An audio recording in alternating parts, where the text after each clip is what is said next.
Om Prapana Parijataya Totrave Kraikapanaye Jnana Mudraya Krishnaya Gitamrita Duhe Namaha.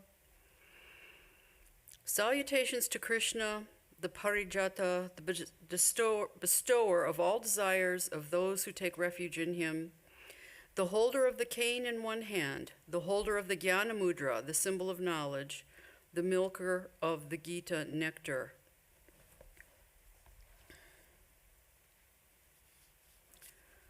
Okay, this verse is from the Gita Jnanam, and there's a couple of things in here that need to be explained. It says he's holding, this is a particular image of Krishna, he's holding a parijata, which has two possible explanations. It's a type of night-blooming jasmine. That's one way to explain it. And that holds significance in Vaishnava religion. It represents beauty, spirituality, and prosperity. Or it can also mean a cane whip, which I presume they mean sugar cane, but I don't know what other kind of cane it might be. It could be bamboo cane, maybe, I don't know. In one hand, and in the Jnana Mudra in the other. Jnana Mudra is this, like this. It means knowledge.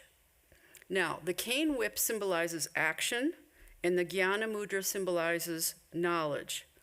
So the combination of these is that one has to be properly prepared to use the power, or it's going to backfire. So you have to have the proper knowledge base along with it. So all of these verses, require some digging into to understand what they're really, getting at. But I wanted to talk tonight at the beginning. I want to start talking about Krishna, mainly as a character, and not so much as a divinity, but as a character in these stories. The name itself means very dark. He's almost, it's like a blue-black, if you've seen, people with a skin tone kind of like that. And then he's often depicted, usually depicted in iconography as blue, both of these things symbolizing infinity. I mean, the same way that Kali is black, that's is a symbol of like the infinite. Okay, so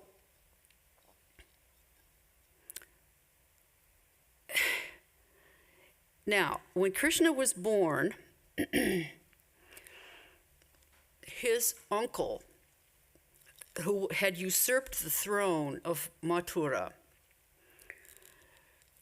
and had vowed, there was like a curse. He knew that his sister's son was going to end up killing him, and so he killed all the progeny as soon as they were born, except Krishna escaped, and that's a whole story unto itself that I don't want to go into.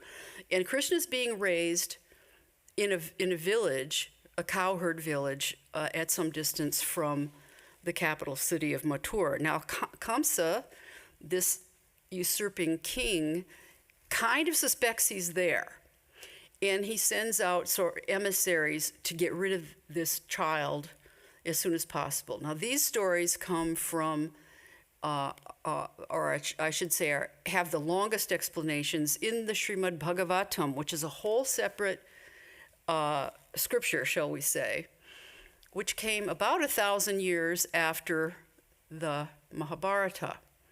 So it's kind of like somebody filled in the backstory. We're familiar with that here in Hollywood. You have a smash hit, and then, then you have to have the backstory. Well, that's kind of what the Srimad Bhagavatam is. Okay, so, but really, he makes his debut in the Mahabharata as a king and warrior. Let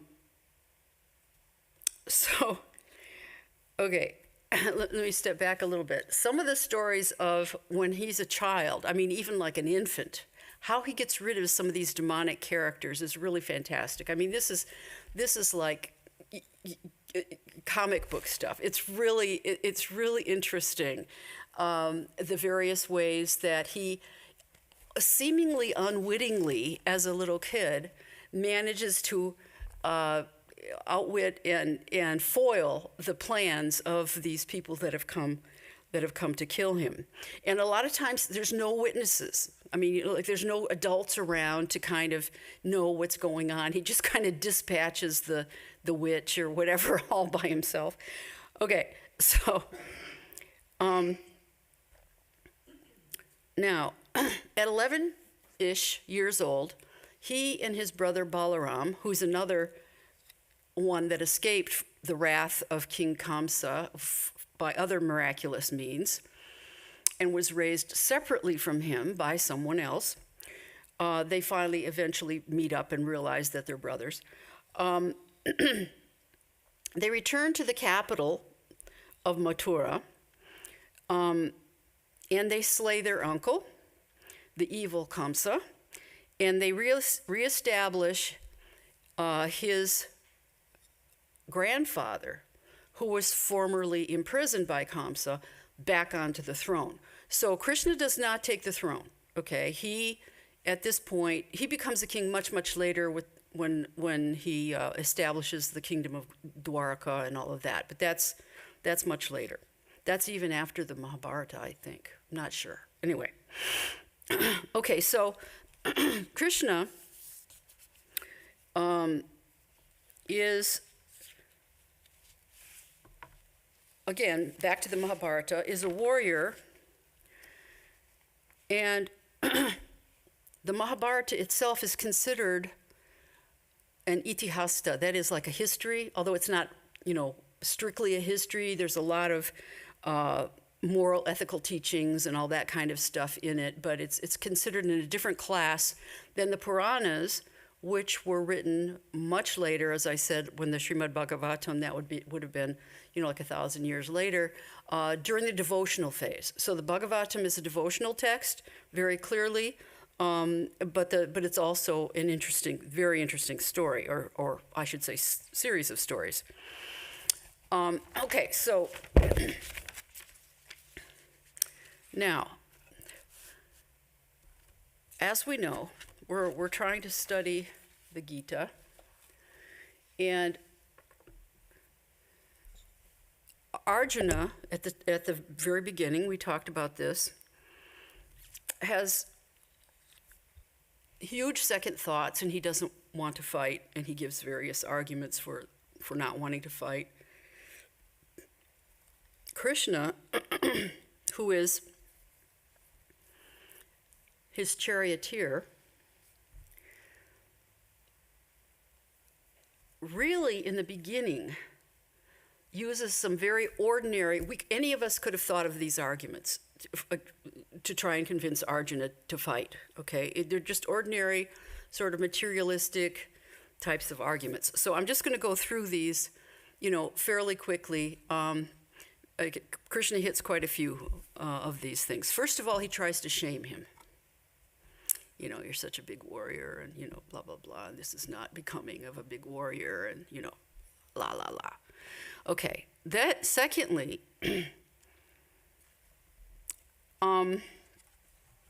he accuses him of feebleness, weakness, impotence. He says, cast off this momentary feebleness, And Arjuna admits in chapter 2, verse 7, that his mind is confused. He also already said so in the first chapter. And he feels feeble, and therefore he now asks for guidance or instruction. So in chapter 2, verse 8, Arjuna says, in his argument, again, like, I don't want to fight, what is to be gained by this course of action? Now, this is a very ordinary materialistic question. What do we get out of this? What is to be gained, okay? So, again, Krishna, we're talking on sort of the normal, ordinary level. Krishna is coming at him a little bit from two sides. First of all, he urges patience and forbearance in dealing with the dualities. Like this is something you have to expect in the world. There's going to be things like this, so, we just have to bear with it and get through it. Then he makes the statement, well, bodies come and go. They come into existence and they go out again. This is the nature of embodiment, the nature of the world. But the real inner nature of man, the Atman, is imperishable. So he's giving his first little hint of, okay, we're going to take this in a slightly different direction here. So 228, I'm going to read out 228.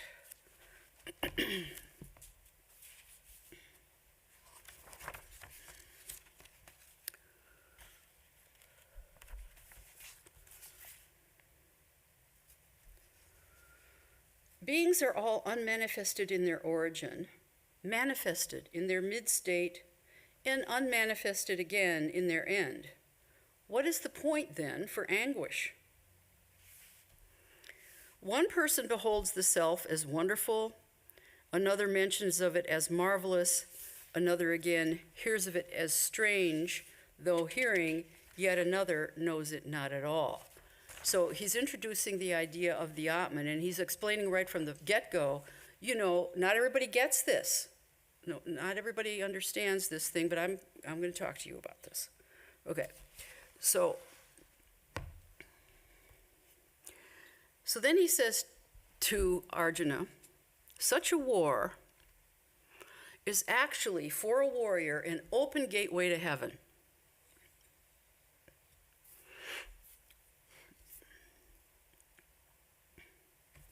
You do your duty, you get that kind of, because Krishna Arjuna had asked what's to be gained, so he's telling him, well, you gain heaven. Heaven being not as we normally think of heaven, but as like a righteous reward, okay?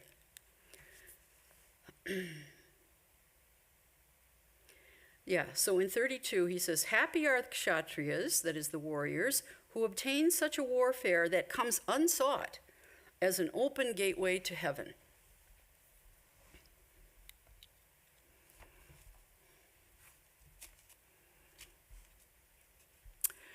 Then he kind of comes around from a different angle. If you don't do your duty, you're actually incurring sin. That's not a good thing. We don't want to be sinful. Okay.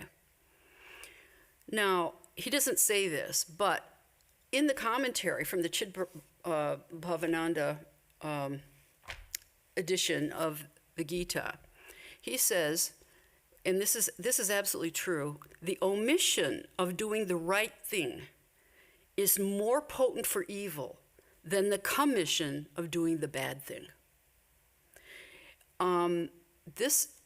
This is kind of on a global scale right now where we're at. I just kind of want to point that out. People can't just stand back and let things happen.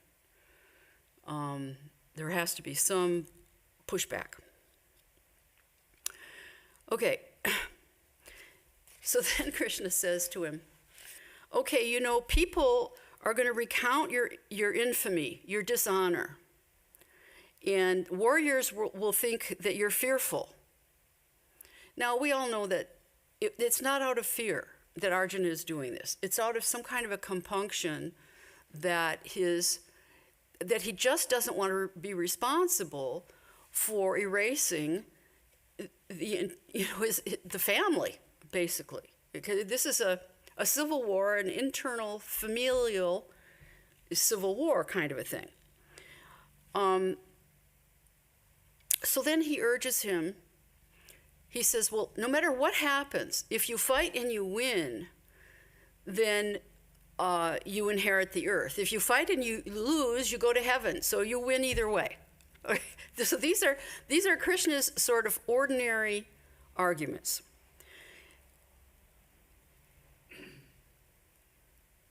The whole thing boils down to dependence on the phenomenon leads to weakness. If we depend on just, I can't say it this way because this is also kind of a spiritual thing. I mean, we're supposed to be able to take whatever happens, but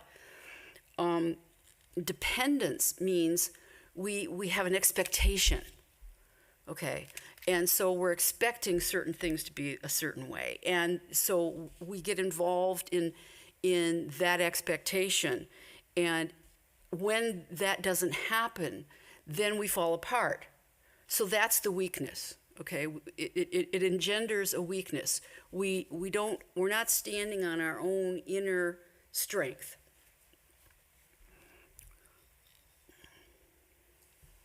Now, such dependence is, however, in this story, evident in the character of Duryodhana, who is the big bad guy, the one for whom this whole war is happening, because he's been pushing for it for his whole life, leading up to it, because he actually fears defeat.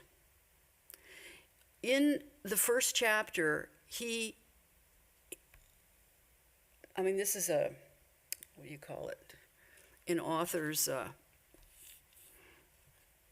ploy, just to tell us, where things are at. But he recounts, oh, look at all the warriors on the other side, and then look at all our fantastic warriors, and we've got more armies than they do, and and we have to protect Bhishma because he's our commander in chief, and blah blah blah. Okay, he's actually a coward. Underneath all of this training, he is one of the masters of fighting with a mace, and not to mention, other implements of war at that time. But underneath it all, there is a nagging suspicion that, he could be overcome.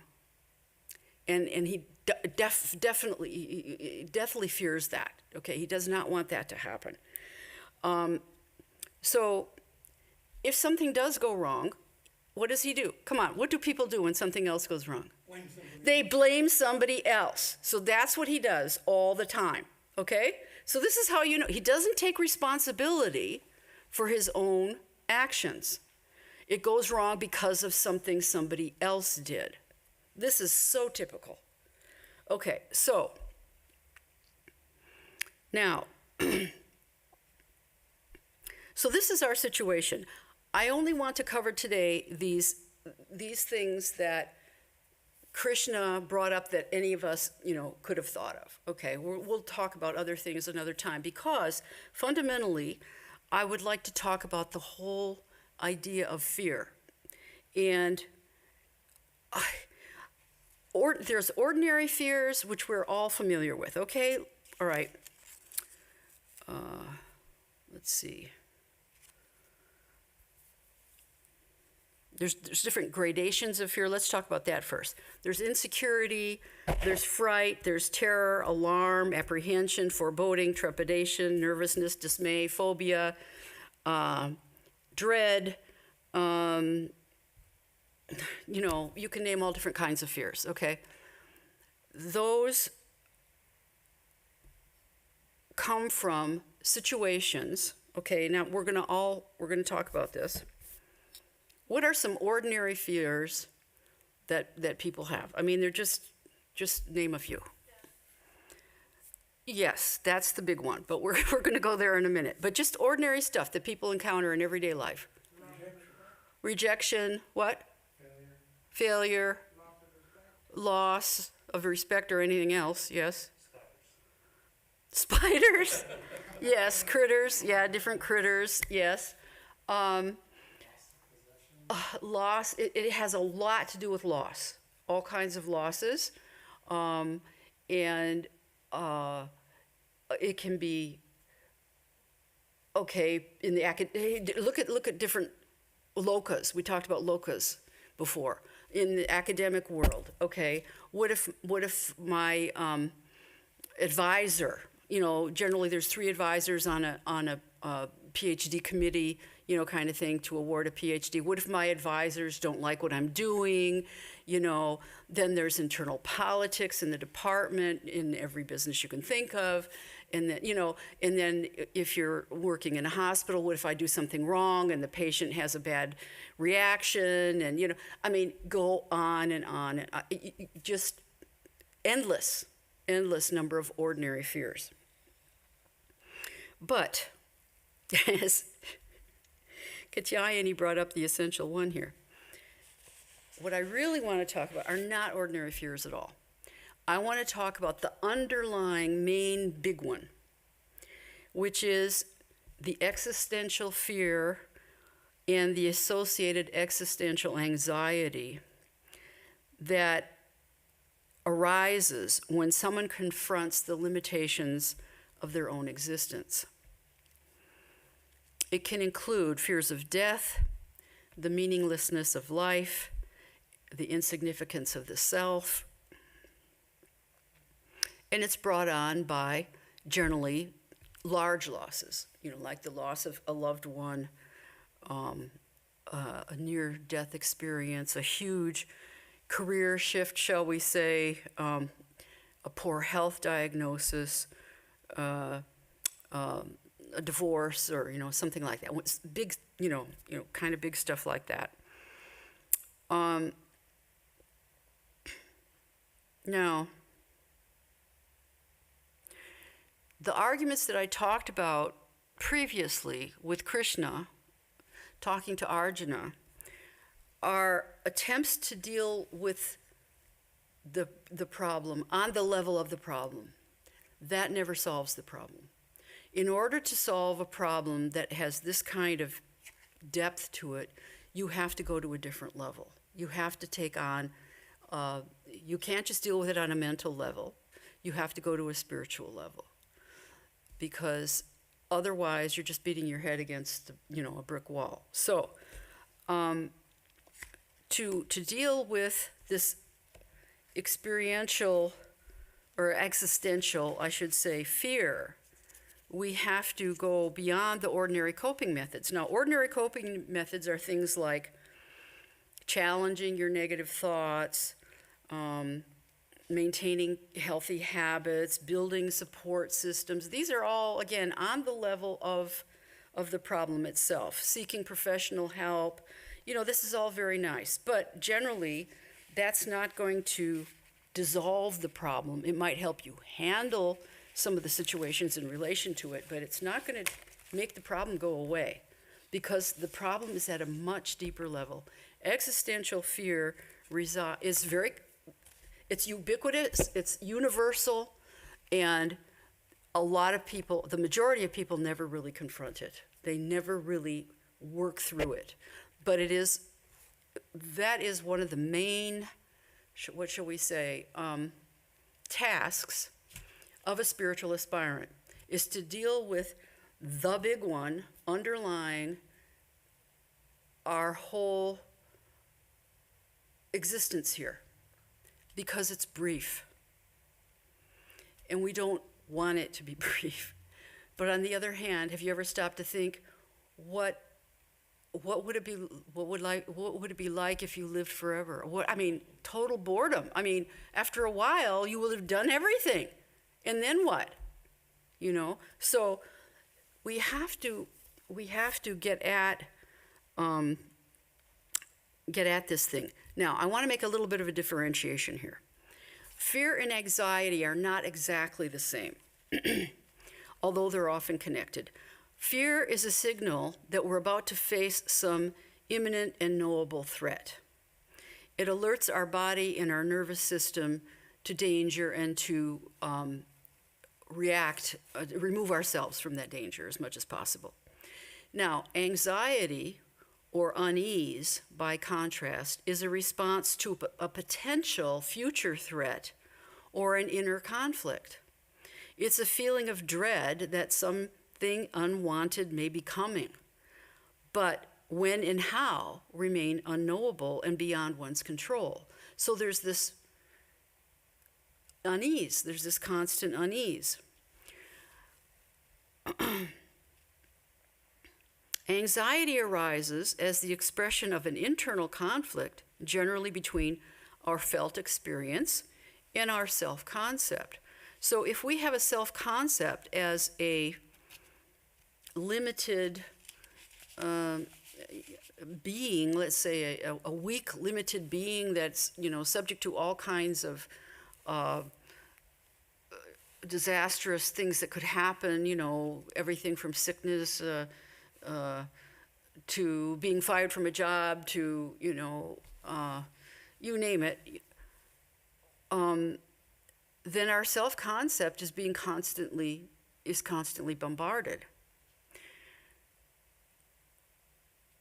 When this happens, when our felt experience clashes with our self-concept, we often respond by suppressing any feelings that contradict our views of how we need to appear. When we do that, then the anxiety only gets worse, because we're basically squelching it. We're saying, we're pushing it into the background. And the more you push it into the background, it's like a spring, You push it, push it, push it. Okay, fine. Something's holding it. But someday that whatever's holding it is going to let loose, and then you've got the whole response coming back, and then it's really overwhelming. And it's maybe too late to deal with because your emotions have just been overwhelmed. Okay, so we have to seek, and I'm talking about, I'm saying things like, sometimes I'll say you, I really mean we, or I'm talking to myself. So I've said that before. I don't want to make it sound like I'm, telling people what to do exactly.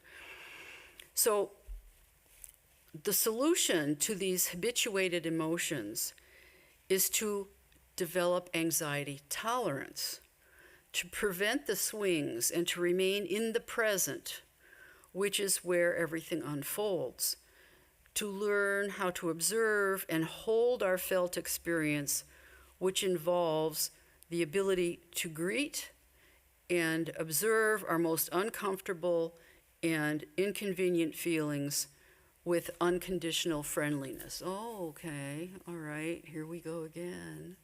Hi. When it comes back to haunt you for the 1000th time, whatever that is. So we have to accept these feelings as a normal part of life.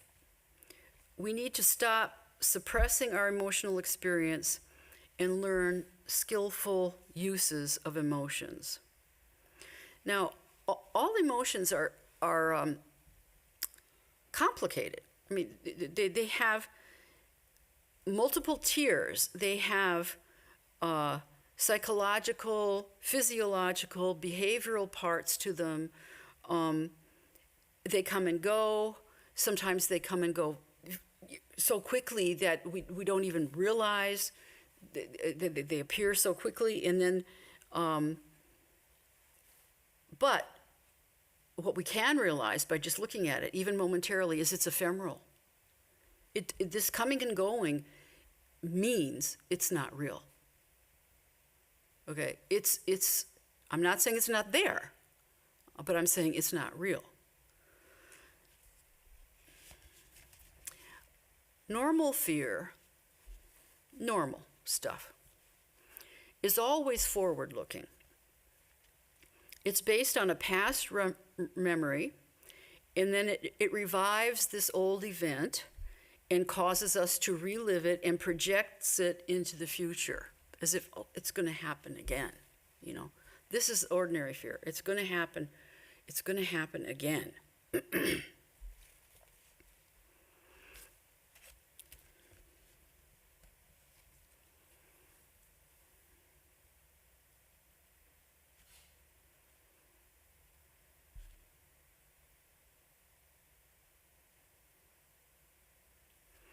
To change the cycle from reinforcing our fears to understanding them better, it's necessary to gradually come into contact with the fear. You have to sit with it. The voluntary exposure to what upsets us will create a new form of reasoning, not what consists of creating new, safe memories about your fears. I don't mean reasoning in the sense that you're going to think it through.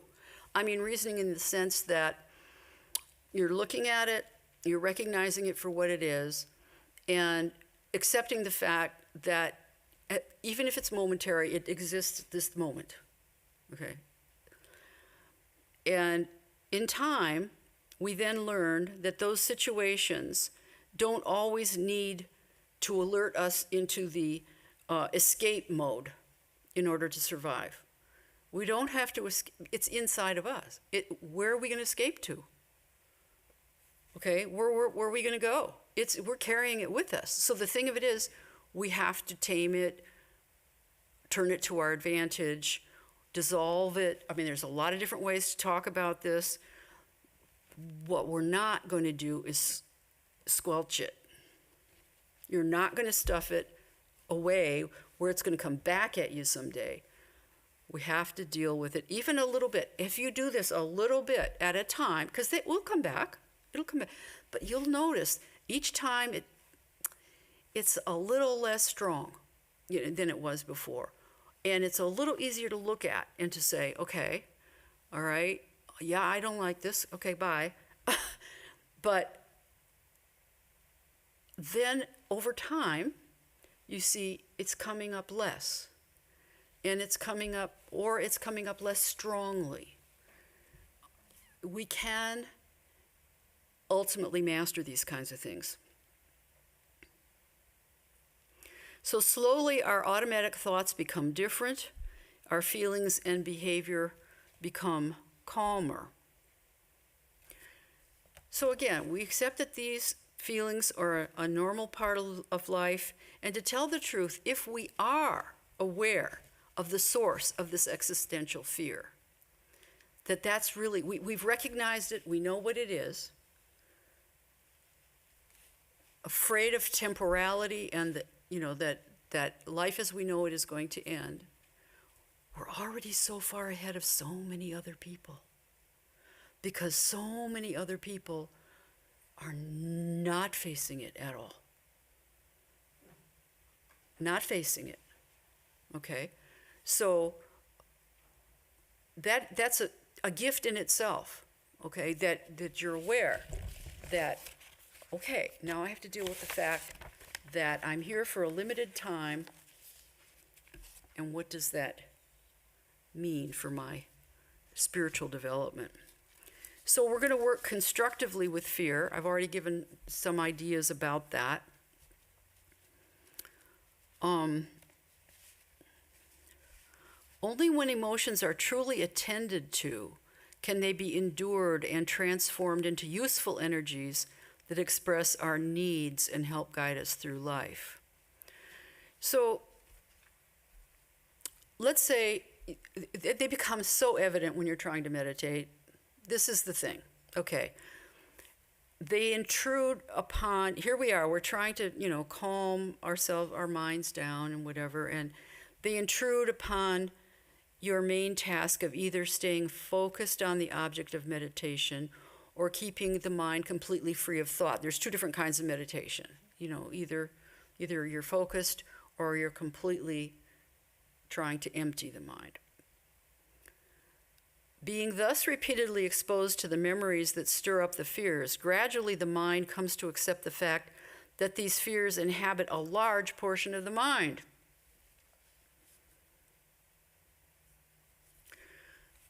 And then you realize that they take a lot of energy, trying to keep stuffing them or trying to keep ignoring them or trying to keep, and all that energy, even while you're still in it in the sense of I'm trying to deal with it, okay?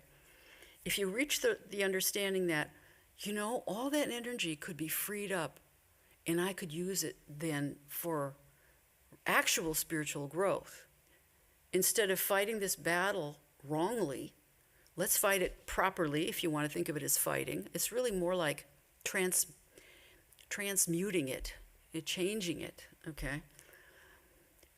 Free up that energy. But then that energy becomes available for putting it into your spiritual development.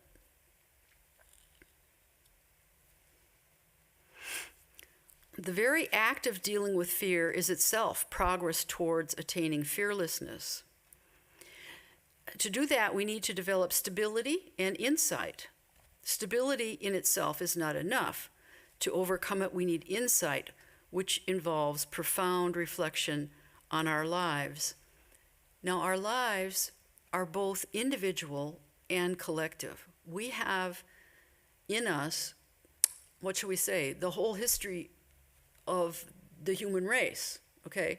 So all the atrocities, whatever, blah, blah, whatever you want to mention, we all carry that in our, I don't want to say our DNA, that's not really proper, but anyway, in our humanness, okay? So it's not just our individual, oh, so-and-so said something to me and hurt my feelings or whatever. It's not just the individual stuff. It's the stuff that comes as a result of centuries and millennia of humans battling the idea of mortality.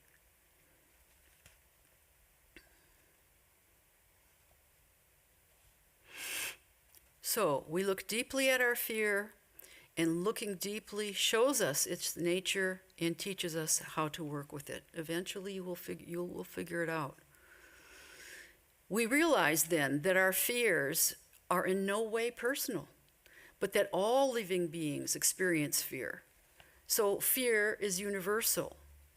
The way to ultimately overcome them at once is to become universal. That is, cease being a separate entity. Fear then becomes merely one of the manifestations of life itself, no different really from bliss or joy.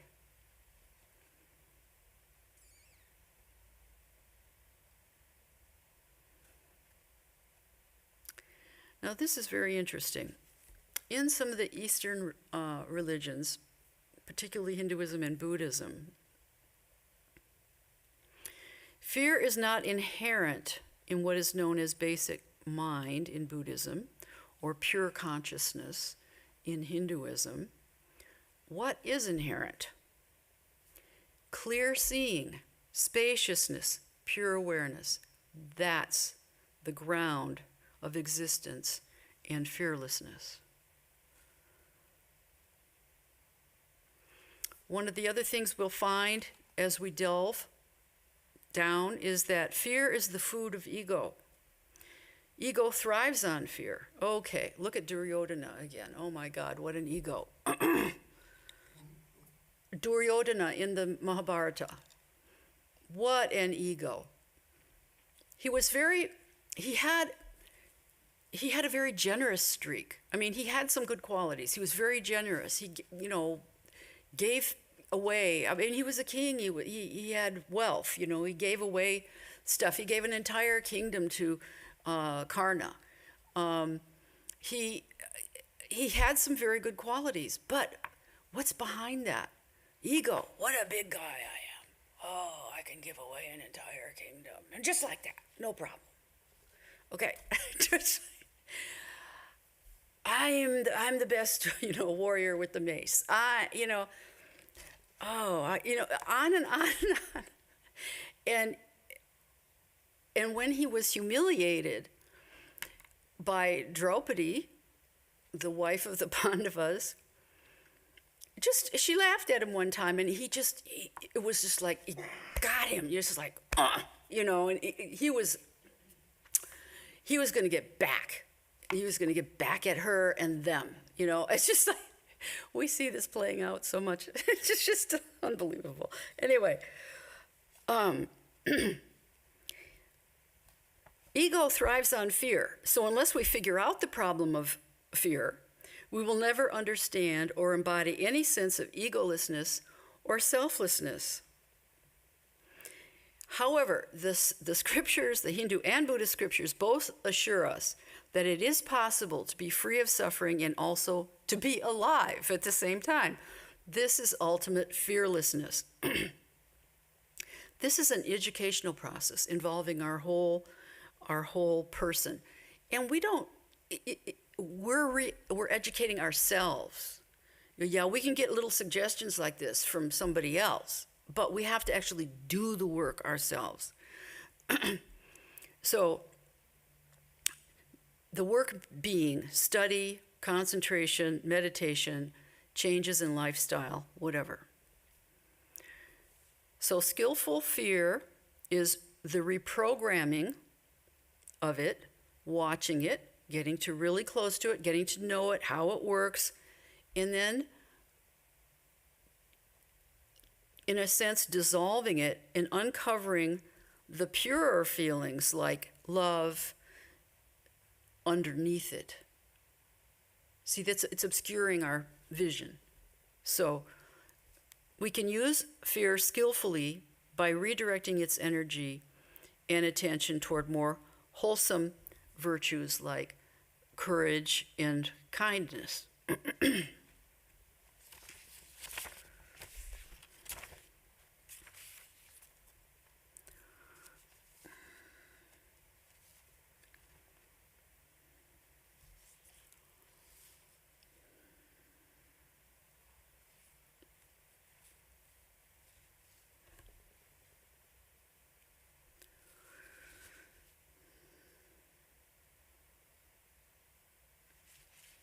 There's a,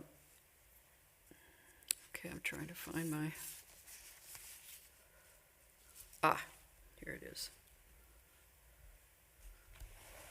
Now, at some point, it's actually chapter 6,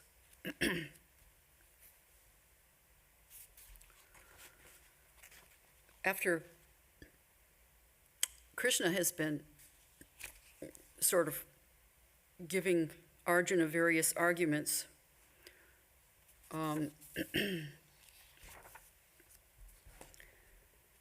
Arjuna finally has a breakthrough. Okay, he says, chapter 6, verse 33, the next few verses.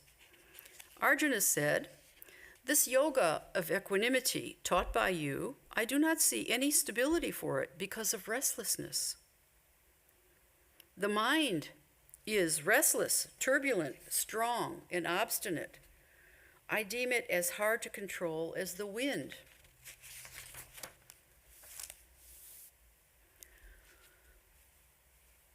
Okay, so this is the question. This is the big question.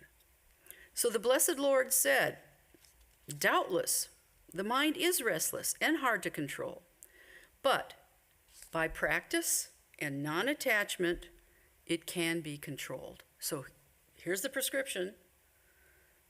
Practice and non-attachment. Practice means it's not going to happen overnight. You have to do it over and over again. The word for practice in Sanskrit is abhyasa.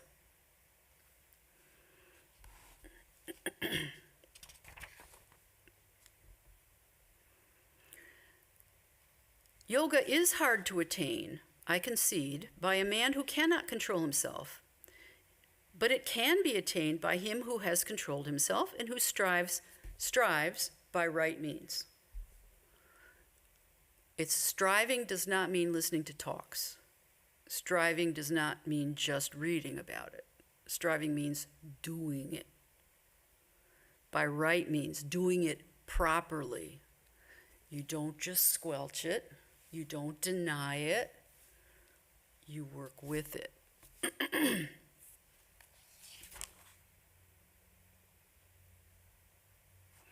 Okay, so then Krishna, from that point on, he's going to get into the higher teachings, but he only does so because Arjuna asked the question.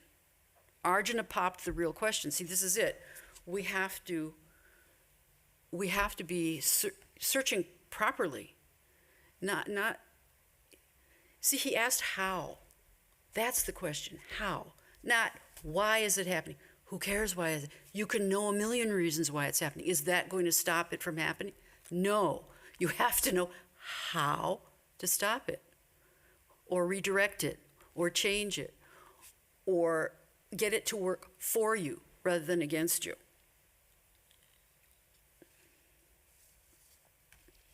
Now, I should point out, just for the heck of it, for those who are going to be studying this path, that the Yoga Sutras, and I didn't get a chance to look it up, but it's chapter 1 or chapter 2, I can't remember, is really helpful in terms of identifying what's going on with the mind. There are a number of different things. Okay, what's an unsteady mind? What's a cloudy mind? There's a whole bunch of things in there, so that when we can see how the mind. So we sit down to meditate, and all of a sudden it's like, oh, I'm really tired. I really just don't really want to do that. Okay, how to re-stimulate our energy and point it at the task. It's really interesting to know when the mind is steady and when it's not steady. It's flickering. The image, whatever's in your mind, it's not steady. It's kind of flickering. Or it's there, steady, but it's cloudy. It's not clear. You get to know what's kind of going on in there. Anyway, the Yoga Sutras give you some interesting hints as to how to go about doing that. So at some point, you will study probably the Yoga Sutras. The Yoga Sutras deal with the processes of mental mentation, not with the contents at all. It's all about processes. How does the mind work? The content is either so ordinary and ubiquitous that it becomes irrelevant. The content is not important.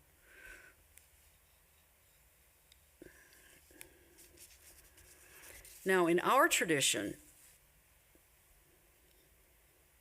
repetition of the holy name, the holy name, is central to spiritual practice. When you engage in japam, you will notice that the mind wanders. Intrusions occur. This is how an unsteady, unfocused mind works. Don't be dismayed. It can be trained, as Krishna says, as we read a little bit ago.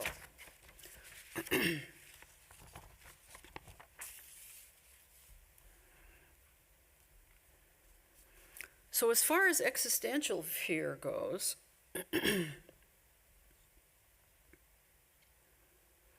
we have to become to the point where, okay, I'm sure you've seen Tibetan monks, how they make these mandalas, these beautiful like sand mandalas with the colors, and they're just gorgeous, very, very meticulously. They build these absolutely gorgeous diagrams,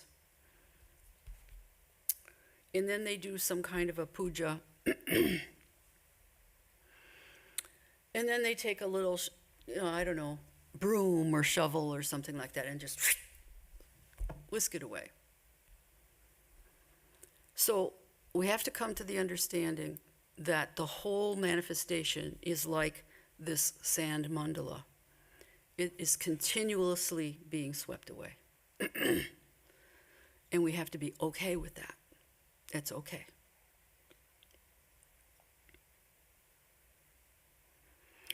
Thich Nhat Hanh, who is a Vietnamese Zen master, he's passed away recently, says, "When you let go of what does not serve you, you make space for what truly matters." I think I'm going to stop there. I've got some quotes. I can do these maybe next time from Ramakrishna, etc., about fear. But we've got a few minutes left, and some people may want to ask some questions, so we'll try and discuss whatever. These glasses are driving me crazy. Yes, ma'am. Yeah, the idea of fear, and it seemed to be, you seem to be putting it forth as primarily an individualistic, ego-focused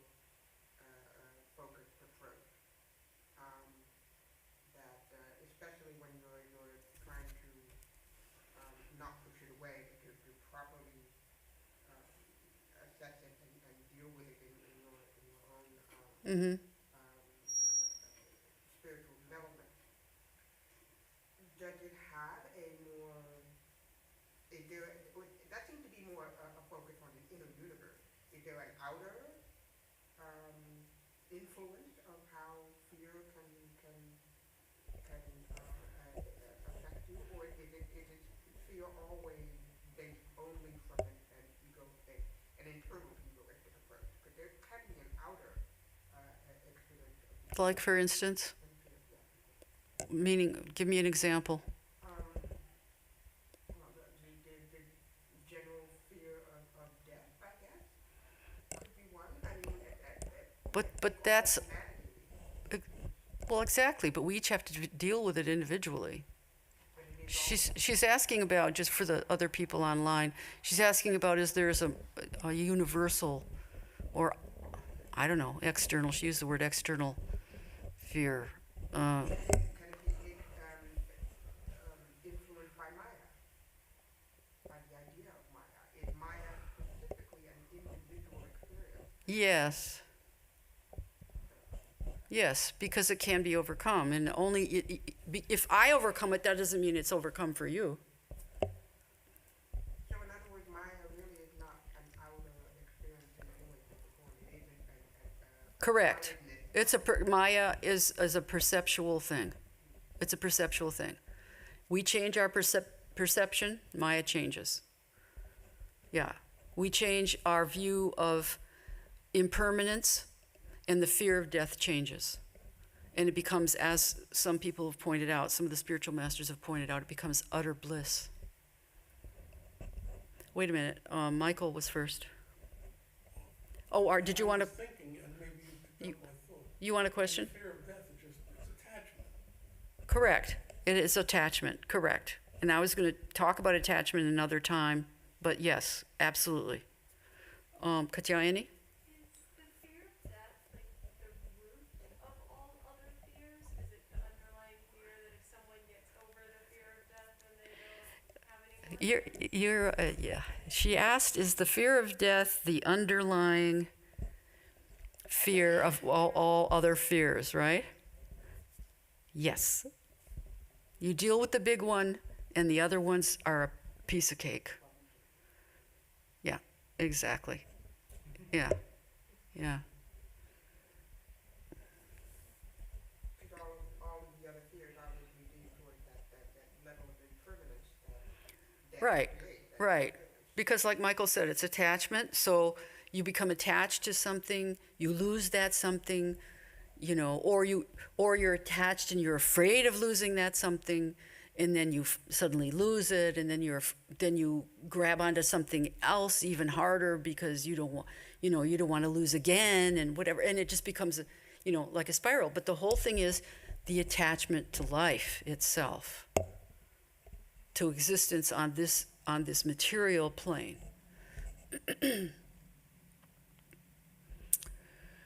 Okay, so I don't want to get involved too. Well, let me just point out a couple of things before I quickly. Couple of things. So, kind of in line with Katyayani's questions, the big question is, if we want to really look at this thing about existential fear, try and answer this question. Don't look at the fear per se. Who is it who fears? Who is doing the fearing? Okay? So you can look at it from that point of view. Okay. Now, in religious iconography, there are a number of different symbols that is just kind of interesting. From Mahayana Buddhism, we have Kuan Yin, which is the androgynous depiction of the Bodhisattva Avalokiteshvara, okay? The name actually derives from a Chinese words that mean observing the sounds or cries of the human world. So this Kuan Yin is synonymous with the pinnacle of mercy, compassion, kindness, love. That's why it is so central to Mahayana Buddhist practice, because it gets at the heart of fear by coming at it from ideas, concepts, whatever, that dispel the fear right from the outset. There's other symbols. Okay, look at the iconography of the Kali image. Okay, she has a hand like this. This is the do not fear. Okay, do not fear. She's giving refuge in a sense. Okay. This is what Ramakrishna was focused on. He was focused more on her right side than her left side.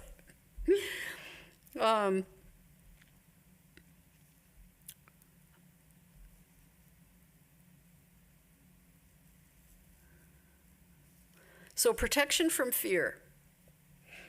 A lot of the deities are shown giving with some kind of a symbol of protection. And that is to be taken to heart. And actually, we can learn how to use the energies of those deities also, the concepts that they embody as assistance for our quest of dispelling our own fears. So, okay, next time, I don't know exactly when it is. I think there'll be sometime in March. But anyway, we will continue with our exploration of some of the ideas that come up in the Mahabharata, Mahabharata and Gita, although we don't stick exclusively with that. Om Jananim Saradam Devim Ramakrishnam Jagatgurum Padapadme Tayo Shrutva Pranamami Muhur Sri Ramakrishna Arpanamastu. We bow down to Sri Sarada Devi and Ramakrishna as embodiments of love and protection. May they be with us always. Om Shanti Shanti Shanti.